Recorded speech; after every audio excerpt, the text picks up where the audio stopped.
तुम्हें तो आज मैं छोड़ूंगा नहीं। बिल्ला जैसे ही छलांग मारता है वो टुनटुनी की बिछाए जाल में फंस जाता है और गड्ढे में गिर जाता है। अब वो पक्षी उस गड्ढे में पेट्रोल गिर देते हैं। एक समय की बात है, एक गांव था भानगढ़। उस गांव में एक सुंदर सा जंगल था जो तरह तरह के पेड़ पौधों से भरा हुआ था। उस जंगल में एक दिन एक जंगली बिल्ला आ गया जो बड़ा विशाल और बहुत खतरनाक था। उसे देखते ही जंगल के पक्षी इधर उधर भागने लगते हैं। तभी बिल्ला एक कौवे को पकड़ लेता है और उसे मारकर खाने लगता है। वाह, मजा आ गया। भाग लो, कहाँ तक भागोगे? अब जंगल में मेरा राज है। मैं हूँ इस जंगल का राजा। ऐसा कहकर वो और पक्षियों को अपना भोजन बना लेता है। उसी जंगल में एक टूनी चिड़िया अपने पति और अपनी बेटी टुनटुनी के साथ रहती थी। वो परिवार इस बात से अनजान था कि उनके इस प्यारे से जंगल को किसी की नजर लग गई है। एक दिन वो दाने की तलाश में बाहर जाती है। बेटा, हम दोनों दाने की तलाश में बाहर जा रहे हैं, तो तुम अपने घोंसले से कहीं मत जाना, यहीं रहना। ठीक है मम्मी, मैं कहीं नहीं जाऊंगी। ये हुई ना गुड गर्ल वाली बात। मेरी बेटी तो बहुत प्यारी है और बहुत समझदार है। अब माँ बेटी का प्यार खत्म हो गया हो तो चले? अरे एक ही तो मेरी बेटी है, मेरा जिगर का टुकड़ा। ठीक है बेटा, अपना ध्यान रखना, हम अभी जाकर आते हैं। अब टूनी और बंटी उड़कर दाने की तलाश में चले जाते हैं। उन्हें जंगल में आए बिल्ला के बारे में कुछ नहीं पता होता। वो दोनों चुपचाप उड़े जा रहे थे। तभी बिल्लू बिल्ला की नजर उन पर पड़ती है।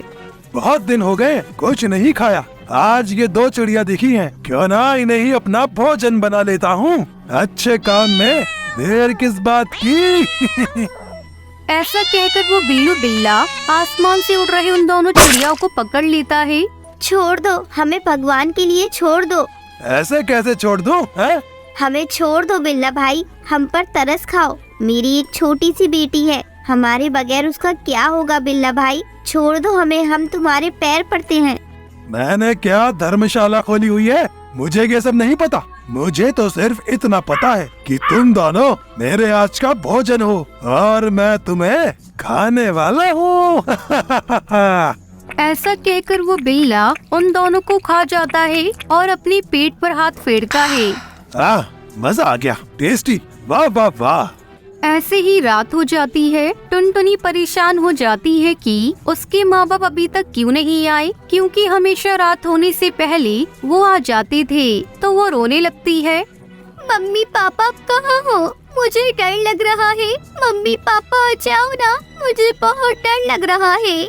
वो रोते रोते सो जाती है। सुबह होने पर भी जब उसके माँ बाप नहीं आते हैं तो वो उन्हें खोजने के लिए निकल जाती है। क्योंकि वो अभी बच्ची थी तो उसके पंख अच्छे से नहीं खुले थे और वो जिस कारण उड़ नहीं पा रही थी, उड़ते उड़ते वो कई बार जमीन पर गिर जाती है। उस बेचारी को कहाँ पता था कि उसके माँ बाप अब वापस लौटकर नहीं आएंगे और अब वो अनाथ हो गई है। उड़ते उड़ते फिर वो एक पेड़ पर बेहोश होकर गिर जाती है। उस पेड़ पर एक तोती अपने पति तोताराम के साथ रहती थी। टुनटुनी जब उनके पास गिरती है, हाय रे, क्या हुआ इस बच्ची के साथ? वो डॉक्टर कबूतर को बुलाकर लाती है। आप लोग कौन हैं और मेरी मम्मी कहाँ है? बेटा, वही तो हम तुमसे पूछने वाले हैं कि तुम कौन हो और तुम्हारे माँ बाप का नाम क्या है और वो कहाँ रहते हैं। टुनटुनी उन्हें अपने माँ बाप के बारे में बताती है। क्या तुम बंटी की बेटी हो? हाँ अंकल, क्या आप जानते हैं मेरे पापा को? हाँ बेटा, मैं और तुम्हारे पापा दोस्त थे। तो क्या आप मेरे मम्मी पापा के पास मुझे ले जाएंगे? मैं चाहकर भी तुम्हें तुम्हारे माँ बाप से नहीं मिलवा सकता, क्योंकि वो अब इस दुनिया में नहीं रहे। वो बिल्लू बिल्ला तुम्हारे माँ बाप को मारकर खा चुका है। ऐसा नहीं हो सकता, मेरे मम्मी पापा मुझे छोड़कर नहीं जा सकते। अंकल कह दो आप झूठ बोल रहे हो। बेटा, संभालो खुद को। अगर तुम ही ऐसे टूट जाओगी तो तुम्हारे माँ बाप की मौत का बदला कौन लेगा? हाँ, रोना बंद करो बेटी, मैं तुम्हारे साथ हूँ। हम मिलकर तुम्हारे माँ बाप का बदला लेंगे। हाँ बेटा, तुम खुद को अकेला मत समझो और खुद को अनाथ बिल्कुल भी मत समझना। हम है ना तुम्हारे साथ। अब से तुम हमारी बेटी हो। ऐसे ही कुछ समय बीत जाता है। उधर बिल्लू बिल्ला का कहर कम नहीं हुआ था और वो आज भी जंगल के पक्षियों को मारकर खा जाता था। इसके चलते जंगल में कुछ ही पक्षी बचे थे। अब इस बिल्लू बिल्ला का पाप का घड़ा भर चुका है। अब सही समय आ गया है। अब टुनटुनी एक प्लान बनाती है। जंगल के सभी पक्षी उसकी मदद के लिए तैयार हो जाते हैं। तू मुझे खाएगा, आजा। तुम्हें तो आज मैं छोड़ूंगा नहीं। बिल्ला जैसे ही छलांग मारता है वो टुनटुनी के बिछाए जाल में फंस जाता है और गड्ढे में गिर जाता है। अब वो पक्षी उस गड्ढे में पेट्रोल गिर देते हैं। कितने भी हाथ पैर मार ले बिल्ला, आज तेरी मौत तय है। आज तो स्वयं भगवान भी तुझे मेरे हाथों से नहीं बचा सकते हैं। तूने मेरे माँ बाप को बहुत बेरहमी से मार दिया था ना, तो आज तेरे साथ भी यही होगा। ऐसा कहकर टुनटुनी उस गड्ढे में जलती हुई माचिस फेंक देती है और देखते ही देखते वो बिल्ला जलकर मर जाता है। अब उस जंगल के पक्षियों को उस बिल्ला से छुटकारा मिल जाता है और टुनटुनी भी अपनी नई परिवार के साथ बहुत खुशी खुशी रहने लगती है। ये कहानी है टुनटुनी नाम की एक चिड़िया की। उसकी 10 साल की बेटी थी। उसका पति कालू एक कंपनी में काम करता था। वो बहुत ही ईमानदार था। कालू कौवे की ऊपरी आमदनी कुछ भी नहीं थी। उसे जितनी भी सैलरी मिलती थी उससे वो अपने परिवार का गुजारा करता था।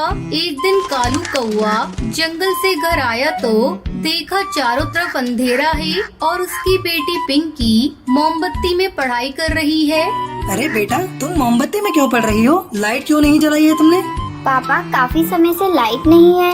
क्या बात कर रही हो? जंगल के सभी घरों में तो लाइट चल रही है। रुको, मैं देखता हूँ कहीं फ्यूज तो नहीं उड़ गया। अरे, आप अंधेरे में कहाँ जा रही हैं? मैं टॉर्च दे रही हूँ। जल्दी दो भाई। बस 1 मिनट, अभी लाती हूँ। टुनटुनी कालू कौवे को टॉर्च लाकर देती है। कालू फ्यूज ठीक करने जाता है। इसकी फ्यूज तो उड़ी हुई है। वो फ्यूज बनाने लगता है तभी उसका हाथ एक नंगी वायर पर टच हो जाता है और बिजली के झटके से कालू कौवा झनझना जाता है और उसकी मौत हो जाती है। टुनटुनी और पिंकी दोनों दौड़ती हुई वहाँ पर आती है। अरे, क्या हुआ जी आपको?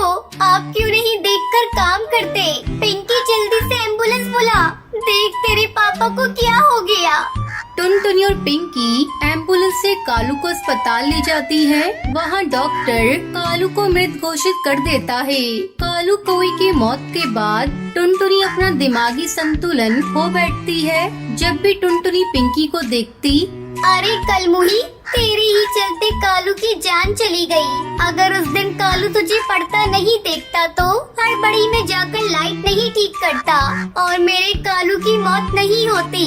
मैं तुझे कभी माफ नहीं करूँगी। तू चली जा मेरी आंखों के सामने से। माँ, तुम्हें क्या हो गया है? तुम इस तरह मुझे क्यों डांट रही हो? पहले तो तुम मुझे बहुत प्यार करती थी। मेरी वजह से पापा की जान नहीं गई है माँ। मैं तुम्हें कैसे समझाऊं? चुप हो जा कमबख्त, मैं तुमसे जबान लड़ाना नहीं चाहती। तभी टुनटुनी को चक्कर आ जाता है। क्या हुआ माँ? तुम्हें क्या हो रहा है? संभालो अपने आप को। चलो माँ, तुम्हें घोंसले में लेकर चलती हूँ। पिंकी टुनटुनी को घोंसले में ले जाती है और बेड पर सुला देती है। अब मैं क्या करूं? माँ की ऐसी हालत है, घर में भी खाने को कुछ नहीं है। पापा ने भी जो पैसे जमा किए थे वो भी खत्म हो गए। मुझे बबली आंटी के पास जाना चाहिए, वही कुछ बताएंगी। पिंकी अपनी पड़ोसन बबली कबूतरी के यहाँ जाती है और सारी बात बबली को बताती है। पिंकी देख बेटा, मैं तुझे एक सलाह दूंगी। यहाँ पास में एक तरबूज का खेत है, वहीं से तू तरबूज ला और बेचकर उन्हें पैसे दे दे। बाकी अपनी कमाई अपने पास रखियो। आंटी, आपने बहुत अच्छी सलाह दी है, मैं ऐसा ही करूँगी। अब पिंकी तरबूज बेचकर घर चलाने लगी। उधर टुनटुनी बीमारी रहती थी। ऐसे में एक दिन पिंकी टुनटुनी को लेकर डॉक्टर के पास जाती है। डॉक्टर, देखिए ना, मेरी माँ को क्या हुआ? ये बार बार बेहोश हो जा रही हैं। डॉक्टर टुनटुनी का चेकअप करके बताती है। देखो बेटा, इनकी दोनों किडनियां खराब हो गई हैं। अब इन्हें एक स्वस्थ पक्षी की किडनी लगानी होगी, नहीं तो ये बस 2 महीने की मेहमान है। नहीं नहीं डॉक्टर, ऐसा मत कहिए। मैं अपनी माँ को अपनी किडनी दूंगी। मेरे पापा तो मुझे छोड़कर चले गए, लेकिन अब मैं माँ को नहीं खो सकती। पिंकी अपनी किडनी टुनटुनी को दे देती है। कुछ दिनों बाद जब टुनटुनी स्वस्थ होकर घर आती है। आओ माँ, तुम्हारे आने से इस घर में रौनक आ गई। चल हट, मैं तुझसे बात नहीं करती। ठीक है माँ, मुझसे बात मत करो। अब चलो थोड़ा आराम कर लो। टुनटुनी आराम करने लगती है।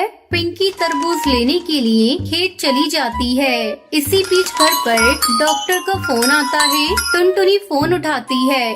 पिंकी बेटा, तुम माँ के साथ साथ अपना भी ध्यान रखना, क्योंकि तुम्हारी ही एक किडनी माँ को लगी है। ऐसे में तुम दोनों को अपना ध्यान रखना होगा। क्या कहा आपने डॉक्टर? मैं टुनटुनी बोल रही हूँ।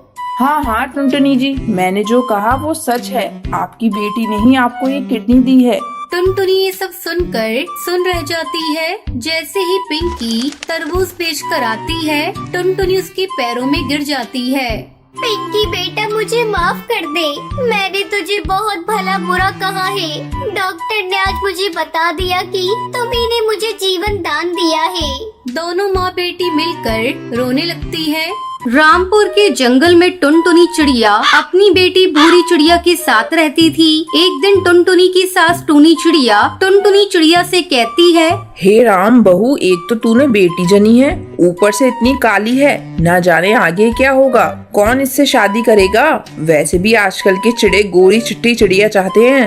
माँ जी, इसमें इस बेचारी का क्या दोष है? गोरा और काला होना अपने बस में थोड़ी ना है। माँ जी अब बेकार में से कोस रही है और सभी लोग जानते हैं जोड़ियाँ ऊपर से बनकर आती हैं, तो इसके लिए भी कोई न कोई चिड़ा जरूर होगा। अभी से इस बात पर कलेश करने की कोई जरूरत नहीं है। धीरे धीरे भूरी चिड़िया थोड़ी बड़ी हो जाती है, लेकिन अभी तक वो स्कूल नहीं जा पाई थी, क्योंकि जैसे ही वो घर से बाहर निकलती तो जंगल के पक्षी उससे कहते हैं, अरे हरी तोती, वो देख काली तवा वाली चिड़िया जा रही है। इसकी माँ को तो तवा खरीदने की जरूरत ही नहीं पड़ती होगी, वो सारी रोटियां इसी पर सेकती होगी। तुम मुझे क्यों चढ़ाते हो? तुम सभी पक्षी बिल्कुल भी अच्छे नहीं हो। इतना कहकर भूरी चिड़िया रोती हुई अपने घर वापस चली जाती है।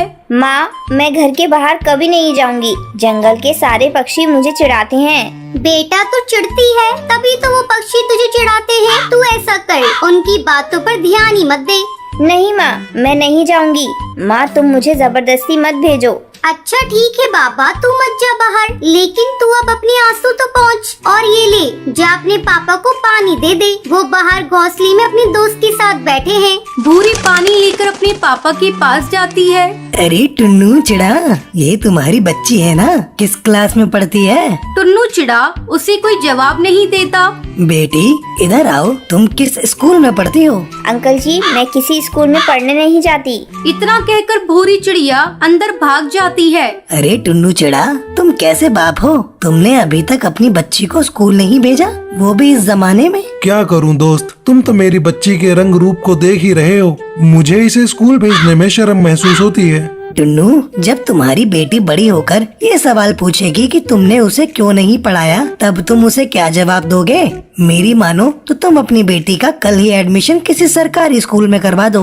अपनी दोस्त की सलाह मानकर अगले दिन ही टुन्नू चिड़ा भूरी चिड़िया का एडमिशन एक सरकारी स्कूल में करवा देता है। जब टुनटुनी चिड़िया भूरी चिड़िया को स्कूल जाने के लिए तैयार कर रही थी, तभी भूरी चिड़िया अपनी माँ से कहती है, माँ, मैं स्कूल नहीं जाऊंगी। मुझे सारे पक्षी चिढ़ाएंगे। माँ, मैं नहीं जाऊंगी।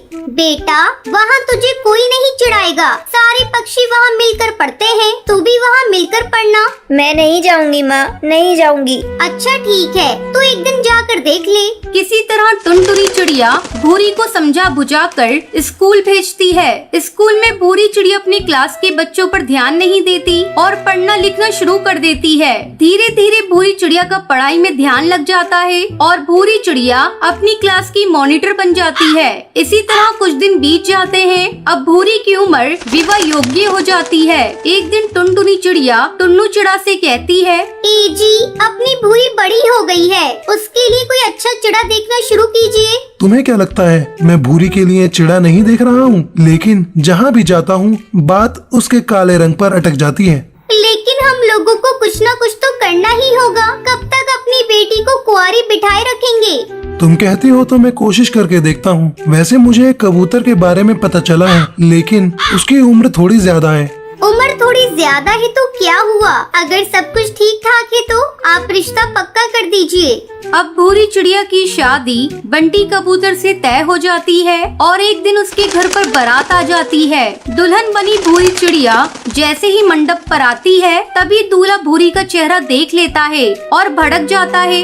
मैं इस चिड़िया से शादी नहीं करूंगा। आपने तो कहा था कि बेटी सांवली है, लेकिन ये तो तवे की तरह काली है। अब तो मैं तभी शादी करूंगा जब आप मुझे 1 लाख रुपए देंगे। टुन्नू चिड़ा जैसे ही 1 लाख रुपए बंटी कबूतर को देने वाला होता है कि तभी भूरी चिड़िया कहती है, रुक जाइए पिताजी, मैं ये शादी नहीं करूंगी। ऐसे कबूतर से शादी करने से अच्छा है कि मैं अपने माँ पिताजी के साथ रहूं। ये कबूतर तो मुझे 1 लाख रुपए में खरीद रहा है। इस तरह भूरी चिड़िया की शादी बंटी कबूतर से नहीं होती और अब भूरी चिड़िया अपना एक स्कूल खोल लेती है। धीरे धीरे पूरे जंगल में भूरी चिड़िया मशहूर हो जाती है और सभी पक्षी उसकी तारीफ करने लगते हैं। अब भूरी चिड़िया की शादी जंगल में रहने वाले सबसे अमीर पक्षी गोलू नाम के चिड़े से हो जाती है और भूरी चिड़िया खुशी खुशी उसके साथ रहने लगती है।